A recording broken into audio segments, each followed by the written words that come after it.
What's going on, guys? My name is Wyatt Reed, and this is the Ascend Your Success podcast. And today I get to interview my friend Andrew Lucas.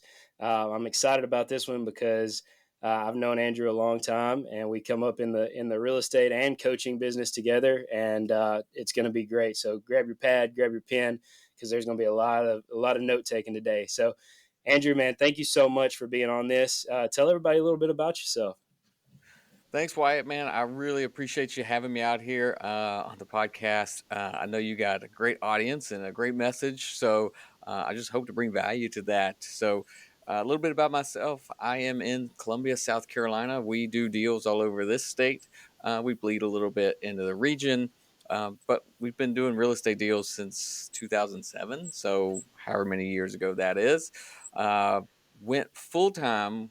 Well, let me just say, we did a whole lot of work while we still had full time jobs, my wife and I. So, 2015, we had two and a half kids, I think it was about that time. We decided we were going to flip houses, buy rentals, and quote, retire ourselves from that day job where people were telling us what to do and where to be. So by 2018, we both were out. One of us was living off of the rental income, and the other one, this guy, had to start a job, which was wholesaling. So I'd learned about wholesaling in 2017 ish, and that's what I did. That was my day job. My wife, of course, she joined us. She's an entrepreneur too. She realized really quick that stay at home mom wasn't for her. So we've been in the business together since 2018. Buying, selling. We close about 100 deals every year, somewhere give or take. We keep around 100 units as rental property. We've kind of gone up and down with that. We also have retail agency where we help clients buy and sell. Uh, in 2018, we also started our local meetup, which is what we were just talking about, uh, because we wanted a place to connect and learn and build our business, and we just didn't find that when we were looking. So we started a local meetup. We've been doing that ever since. And so I think you and I kind of got connected in the circles, been in a couple of masterminds together, a couple of trips and events, and you name it. So that's what we do now, and really we focus on a couple of places. Just the big thing is helping people realize what real estate has to offer, Mm. how big of an industry it is, and that you can find your niche. And then we help people get started with their first, second, or third deal right in their own backyard. So Yeah, that's it in a nutshell, man. I love that, man. There's a couple of things that I've already taken out of that. Like number one, you said multiple times that the wholesaling is a job, and you've got rentals too. So like you're always when you're wholesaling, when you're flipping, you're always chasing that next deal, chasing that next deal, and like all too often, which you coach the one-on-one, a little bit more advanced people, right? So a lot of people say they want to get into real estate to like have freedom, have more time, have more go on more Mm-hmm. vacations, but all too often they create themselves a prison in a high paying job, right? And so Yeah. that's why we buy the rental properties. That's why we sell our finance. That's why we do the other things too, so that we can, if we want to. Not saying we don't flip or anything, but we get to be a little bit more choosy on what we want to do, right? And we get to focus on helping other people, which is our passion in general, right? Right. Another thing you said was the community. I honestly believe we're built for community. A lot of people say they don't like people, blah blah blah blah blah, right? But I think we're created to be in community. That's why Jesus built the church, created the church, right? A Mm-hmm. community of believers that cared for each other, encouraged each other, sharpened each other, things like that. So, 100%, for sure. So, tell us a little bit about like when you first got started. You were doing one thing, and then now that you've some years have passed, you've started doing some other things. Like how does that look in that strategy when you first started versus the strategy now?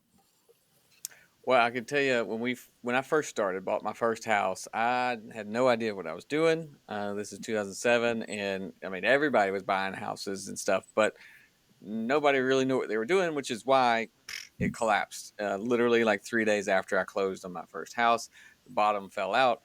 Um, but when I bought that one, the strategy that I thought I knew, I was so smart. When I was in college, I saw these landlords, they were just picking up these checks, and it was like $700 for a 3-bedroom house. It's like, these guys are getting rich. And now I know that they were not getting rich. I don't know how they were affording their mortgage back then, but um, I wanted to do that, and I thought, well, I can go get a house. I'll get my friends because I was straight out of college. So I'm like, my roommates will help pay the mortgage, and in 30 years, I can have a piece. This will be for retirement. And I can do this a couple of times, and in 30 years, I'll pay off that mortgage, and I'll have something to show for it. I used to be in hospitality. I used to manage hotels. There was no real the companies I was with didn't really have retirement plans, 401ks, stuff like that. Just wasn't commonplace. It is now, but so I was like, well, and this will be my move that'll help me get, and in 30 years, I'll get something out of it. And that was my mindset. I kid you not, for 6, 7 years of what real estate was for me was just this thing. We get it, we put a tenant in it, and we'll look at it again in 30 years, even though I was managing it. So it was a lot more work than that. Right. But the problem is my mindset. I wasn't buying the deals. I wasn't buying any deal. I was just buying a house. There wasn't a deal because I didn't know how to run the numbers to make cash flow, to even like pay the mortgage and taxes at the end of the year. Like, I was not making money. Mm. These were, they were forced savings plans at best, right? Because the tenants were paying down the mortgage. So that was the positive out of it. And then the depreciation tax benefit was there. But I didn't know how to run the numbers to make them profitable today. And I actually got this book, and I'm not in my office where I would show it to you, but it was called Hold. Mm. An agent gave it to me because we were buying everything off the MLS. I really wasn't negotiating real hard. It was just there. And she gave me this book, and I like, it's probably the first book I ever read fully cover to cover. Back then it was Cliff Notes. We didn't have Chat GPT or Google, right? But um, so I read the book, and it made so much sense that you could actually have a business and have income from real estate today. Like, we could have bought those houses and been getting monthly income, monthly payments, things that would help us at home or build a business. And that book right there completely changed our lives, my wife and I. That's when the idea came up and said, wait a second, we could do this, because the belief of buying the house, renovating, like, I'd done all that. So that, like, that hurdle in my mind I was way over that. I just now I knew how to do it right. Mm. So that's where the idea of, my wife really wanted to be able to pick the kids up from school when they went to elementary school, right? 2 o'clock, pick them up. So that's where the idea of 2015, 16, 17 was, we can flip houses because we've already done that. We can actually buy these rentals and replace an income, a W-2 income, if we buy them right. So that was huge, huge mindset shift of like, now we're buying deals, we're investing in real estate for income today. Right. And so we did that. We got to about 35 from in those 2 years. So it was 4 to 35 where we were able to step out and replace an income. And that was 2018. And then it became, we're building business now. Mm. So we're buying to build a business based on quote passive, rental income, and the work of wholesaling and flipping. So uh, that was, I mean, huge change, huge shift. And today we still work on that. Like, if it's not paying us today, we're not going to buy it and keep it. Yeah. If we can't make money on a flip or an assignment, then we're just not going into bad deals, right? Yeah. So Yeah, man. Absolutely. No, I 100% relate to that because when I first came in, I was like, I don't want to wholesale. Like, I think it's super sketchy. I just want to buy a bunch of rental properties. And when I started to do that, I started to realize this $200 to $300 cash flow a month, yeah, like it really wasn't cutting it because if I had an HVAC that went out or a water heater that went out, like there goes my income for the whole year on that one yep, house. So, that's when I started looking into and getting into these groups and finding that, these wholesalers, most people that are doing it right are generating leads by doing marketing and doing whatever makes the most sense with those as they come in. Yeah. And that's when my mind shift changed too. So you've got to, I always tell everybody, you need to have an open mind about doing whatever makes the most sense and learning different strategies that you can put in your tool pouch, right? Don't Yeah. just kind of don't have your blinders on as far as that goes. Now, like if we're talking about buying bars or bowling alleys or something else other than real estate, then you need to have blinders on, right? But Yeah. uh, Hmm. for sure, man. Well, let's talk. Let's kind of do a dive into your business. I like to see the befores and the afters. So let's talk about lead generation. How were you finding and getting deals back then versus what you do now?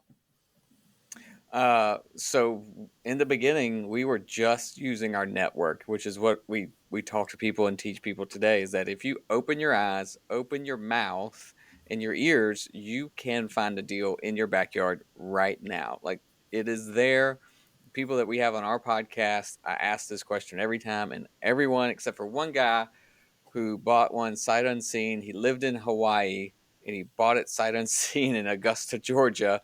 Uh, but he had been stationed in Augusta, so he knew the area. But and he was moving there, so he was moving to Augusta. So that was his new backyard, right? So everybody can find a deal in their backyard right now.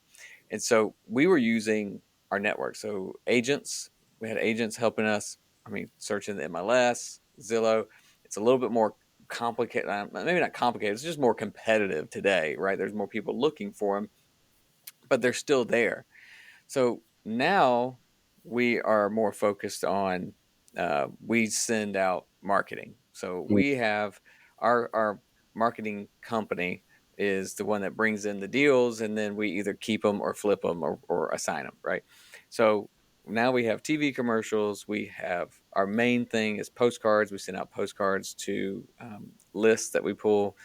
We have an incredible website and referrals. So those are our four, Mm, and referrals is still a quarter of our business when it comes down to the actual revenue, which yeah. is insane. Because we don't pay any money for those marketing for the referrals. So those are the four big lead generators for us. Yeah, man, absolutely. I always tell my people like I started out with free lead sources too. Mhm. I was probably talking to 60 or 70 wholesalers a month, just trying to create relationship and be the squeaky wheel essentially. And that's how I got Yeah. my first four properties, was just off of wholesalers. I didn't spend a single dime on marketing, right? And so I enjoy Mhm. listening to, especially people like you and the people who are like doing it at a much larger level. They're still getting uh, leads for free, right? Like you Yeah. should never stop doing free lead sources because they're free, right? Right. But I agree. We also do postcards as well, and I think the big thing is that when I see beginners jumping in that want to do that marketing, that understand, and we do sales training and stuff like that with them too. But they want to start out with that postcard marketing. We always see them. There's about a 2 to 3 week gap in between when they decide they want to do it and when the postcards hit doors. And like we have 2 Zooms a week. So that's 6 Zooms where these guys are getting on. And I'm like, so what are you doing? What are you focused on? Like, oh, we're just waiting on postcards to go out. And I'm like, no, like, don't Yeah. wait. Don't Yeah. Yeah. really, Yeah. Go talk to people. yeah, exactly. It drives me crazy. But yeah, absolutely, man. That's awesome. So you're sending out postcards, you're getting these leads in. What's your main strategy right now? And are you coaching that main strategy, or how does that look? How does all that look? So we do TV commercials, right? And they're not everybody can do that. That's expensive. You got to throw a whole bunch of money at it, and if you don't have a good runway, you can't recoup your money, right? It takes some build up. So we've been doing that for 2.5 years, maybe. I mean, well, no, 3.5 years. So we've been doing that a long time, and so that like if you want to jump into that, that's fine. Just be ready to throw a bunch of money and not know if it's going to come back. So we Right. don't really advocate that for anybody, especially starting out. Our website has been going since 2018, beginning of 2018, when I knew we were leaving. I started the website about 6 months before I left my full time job. So that website it's got years of backup, right? So it's rolling, it's good, but you just can't come out the box and start that, right? So we don't really say, and most people, you don't even need a website to get started. The only thing you have it for is just like your picture, so you can tell people, oh, go there, that's me, cheese, So starting out, or even like if you got a business going, how are you going to get impact today? There's two ways that I suggest. One would be to get that marketing going out, which is the postcards, the mail. You can even start right away with some pay per click. So Google ads, online ads, Facebook ads, that sort of thing. If you know that space. Other than that, go talk to people, let them know what you're doing. Your Facebook is the best spot to go ahead and tell people what you're looking for.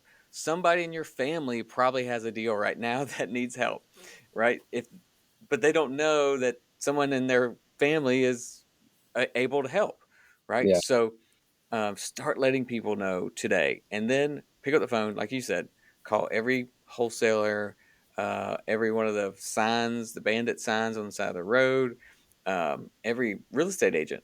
If they've got a sign, if there's an agent selling a property in a neighborhood that you want to get in, you should call that agent, because that agent is getting to know the neighborhood, right? So calling agents, calling wholesalers, and letting your whole network know Yeah. is number one way to get started today. Like today, you can literally find a deal in your backyard if you just open up your mouth.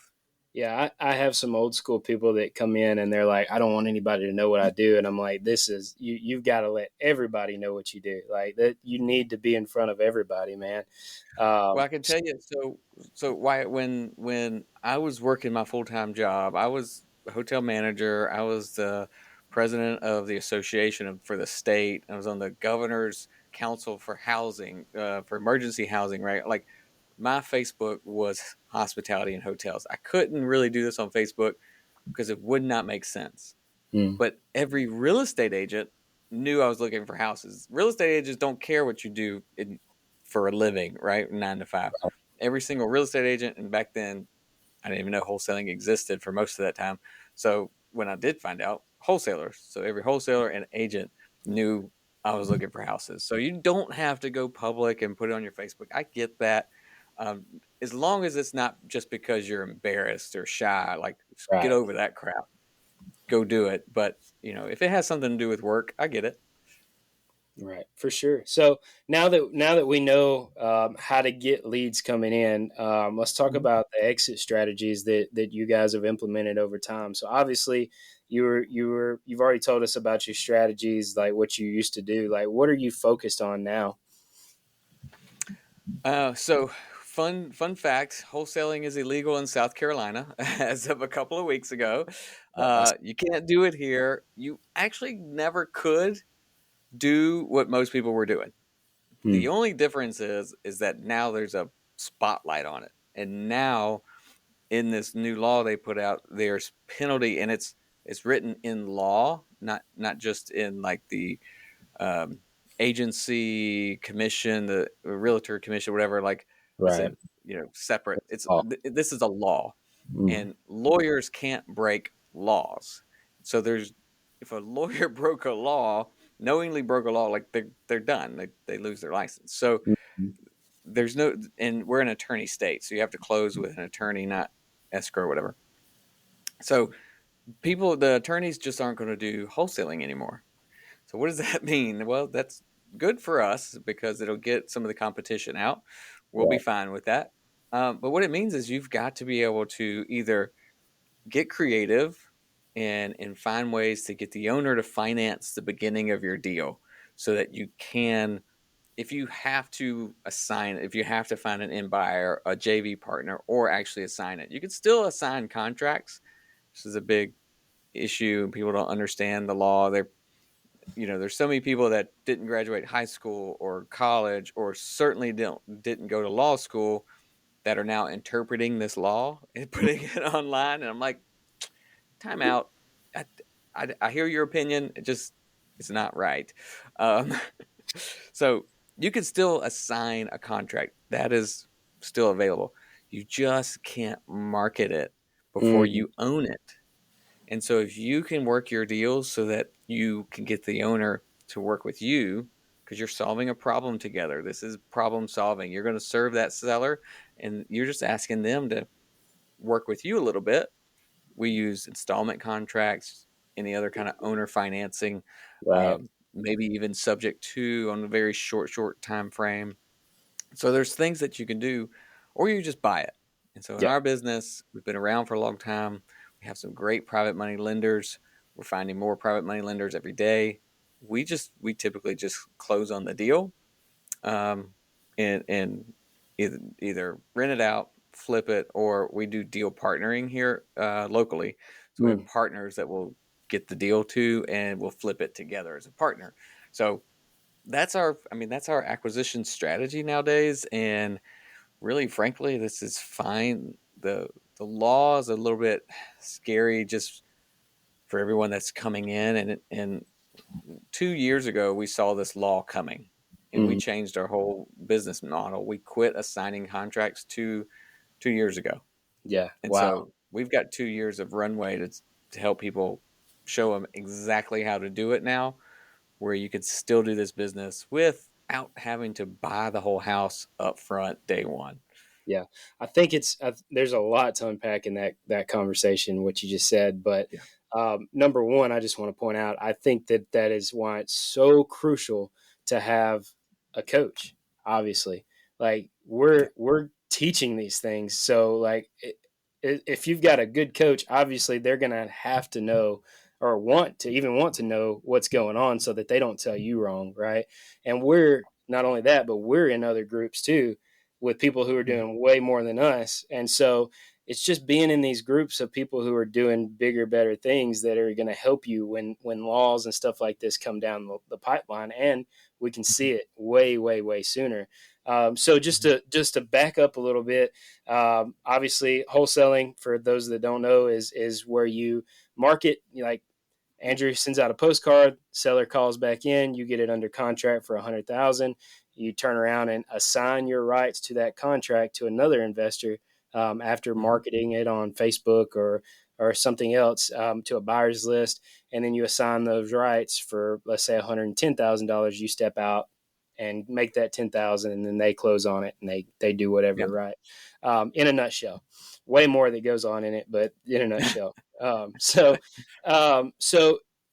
that really can that law changing can really screw up the strategy. So for me, when I think about it, I just think, okay, well, we can just double close it, right? Exactly what you were saying. Is that affected by Mm. the law? Can you still double close? No, no. So doubleclosing.com, which I'm not affiliated with them, but they're one of the big ones that you can use for double close money. And I was at my attorney's office when they were talking to him on the phone. They're like, "Hey, we're double closing, but we have to have our money back in 24 hours." And he's like, "Well, that doesn't. How did this? How did the quote wholesaler, the person that got the contract, how did they find an end buyer to close already if they didn't tell them about the property?" Mm, And so double closing is not going to work either. You can kind of work through that with partnerships, JV agreements, uh, past deals. So with our deal partners, we can make it happen because we have partnership agreements, mm, right? So there's things you can do there. Um, but if you just conceptually think about this, I have a contract to buy this house. I need someone else to buy this contract from me for a profit. Well, how am I going to get them to buy this contract if they don't know what's in it? I hmm. have to tell them about the property. And at that point, that's when it becomes illegal. Wow. So that's how they got us. So that it's pretty slick, it's pretty smooth, um, and it's challenging for people, which is why now things like the installment method, you can actually take over and put some money down day one, and then you've made your first installment and you can market it. Oh, wow. Owner financing, uh, option to buy. There's these, basically everything that falls under that creative financing umbrella is where Yeah. we're going and working and showing our community how to do this business today, Mm, uh, without buying the whole property up front. If you can get the financing and the funds and you can just buy it, way easier. You yeah. just buy it, you factor in the cost, the holding cost, and then you sell it. Yeah. 100%. That's Yeah. the thing about it is like there are laws all over the place, just the popping up, coming down the pipeline. Yeah. Like it's going to continue to grow and make things even harder and harder and harder. I mean, you do mailers, I do mailers. I Hmm. partner with Jacob Ninen, who's in Georgia, and they just came out with a new law in Yeah. Georgia that you have to put this big. This is actually marketing. It's not a legit, whatever the terminology is, but it's going to affect the amount of people that are calling in from postcards. It's like a big, hey, this is somebody trying to buy your house. Don't worry about it. It's not legit, right? So Yeah. there are laws like that are coming down the pipeline in every state, and it's going to continue to get harder. And that's why you need to be in rooms with other people that are doing the same things, that are in other groups and other groups and other groups. So it's very, very, very important, right? Yeah. So and also, just like what you said, man, the seller financing, the creative financing aspect of real estate, this is um, essentially the best time to get into the creative side of it. Like the interest rates are up super high, doing the Burr method or whatever you're doing. Like it really honestly doesn't make sense to rent properties right now using that method, for a lot of people, right? That it's not Mhm. cash flowing like it used to, with the interest Yeah. rates being so high. And so like that's when we hit the brakes hard, because we were doing a bunch of flips and wholesales and we were buying up rentals, and we just hit the brakes hard, and we're like, what? How do we shift with this interest rate continuing to climb and climb and climb? And that's when we started doing the seller financing. And now with the seller financing, you have adjustable rates, you have big capital up front from the down payments, you got cash flow that's more than normal, because they're buying the property, right? Not Hmm. just renting. So now's the time. If you don't have creative financing in your tool pouch, you need to get with somebody that can teach you that for sure. um, Yeah. we're coming up close to time. Man, tell us, if there's one thing that you could do, knowing what you know now, back when you first started, what would that be? Oh man. I don't have regrets. I know that God gave me all the obstacles and challenges so that I could get here, and super blessed to be here. I do look back, and this is probably every investor's downfall. As I look back at all the things I sold, all the things I wholesaled that I could have kept, Mm-hmm. knowing the how to finance things now, how I can burr them a little better, uh, how I can find better tenants, do some more seller financing when we sell properties on seller financing. We're just collecting you know uh, mortgage payments essentially. Right. Uh, if that's the kind of stuff that I wish I knew way back in the beginning, because if I knew that in 2007, then We wouldn't even know God, Andrew Lucas today. He wouldn't be yeah, here. the 9 years of nothingness would have been filled with what the last 6 years have been, which would be phenomenal. I feel like I would have been able to do so much more, and it would have been okay. So I guess the point of that question is, hey guys, what have we learned over the last since 2007? How many years it's been? What have we learned in real estate since then? And I think the number one thing is understand your options to buy and hold real estate for the long term, Mm, because real estate over the long period is going to be your greatest wealth generator. Yeah, you got to keep your business going, you got to pay the bills, but I know we could have kept a lot more. yeah, that's the answer most of the time. Is I wish I would have started sooner, and I wish I would have kept more. uh, Yeah. Well, good deal, man. Well, hey, what does it look like to work with you? How do I work with you? How do I find you?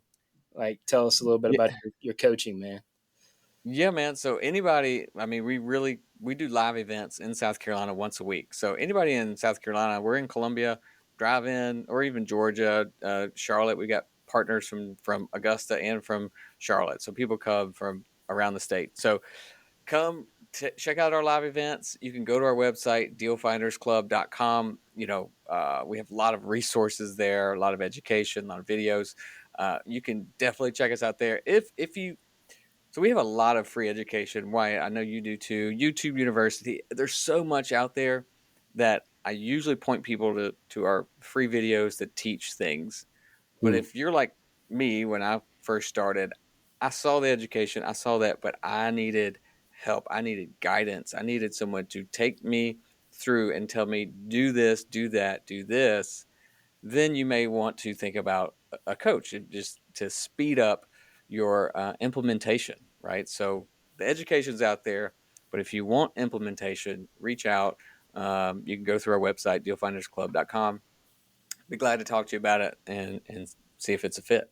Dude, heck yeah, I love it, man. I started like for 3 or 4 months. I tried to do it on my own, listen to the podcast, read the books, stuff like that, and looked at Yeah. properties that I knew nothing about on the MLS. Didn't know how to run numbers. Was trying to use bigger pockets, but didn't really work out. And then I hired my first coach, and within like 3 or 4 months, I had properties. Right, so Yeah. it's very very crucial.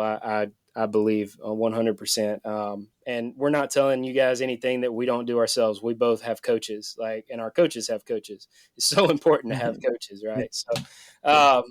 dude, thank you so much for being a part of this. And man, if there's anything I can ever do for you, just let me know. No, you got it. I appreciate it. Thanks for the time. Yes, sir. All right, Good that's it. stuff. Easy peasy. That's it. Lemon squeezy, you know it. Um, Man, I just got a text. Somebody wants to buy one of our 10 units. I'll take it. Dude, yeah, I'm pumped. Like I slowed down on the real estate a lot once we got our cash flow to where we were happy with it, and I started Yeah. focusing on the coaching a lot more, and just like spending time with my family a lot more because I mean honestly back when I was going to all those events it was not a not a good time for me, and so I was like I got to do something or I'm gonna lose it all. So yeah, I took some time with the family and really decided what I wanted to do, and um, it's been that way ever since, man. And it's such a better life. Yeah, that's true. That's true. Figure out what you really want and do things like, as Tom would say, that are congruent with that. Yeah, yeah, 100%, So man. Well, I'm gonna do this outro. cool. I won't keep you any longer. Holler at me, All like I right. said, if you need anything, man. Yeah, just let me know when it goes live and I'll tag it. 100%. See you, brother. See ya. Bye. All right, guys. Thank you so much for watching this podcast, listening to this podcast. Do me a favor if you like it, then just man. Uh, Hey guys, thank you so much for listening to this podcast, watching this podcast. If you like it, share it, comment on it, rate it, do whatever you can on whatever platform you're listening through. And if you're interested in learning how we do what we do or getting into real estate, reach out. Go to sellerfinancdeals.com and we will go to go to ascendyoursuccess.com and fill out an application and let's book a call together. Let's talk. Let's have a conversation and see if you're a good fit for us, if we're a good fit for you, and let's just talk about it. Have a great rest of the day.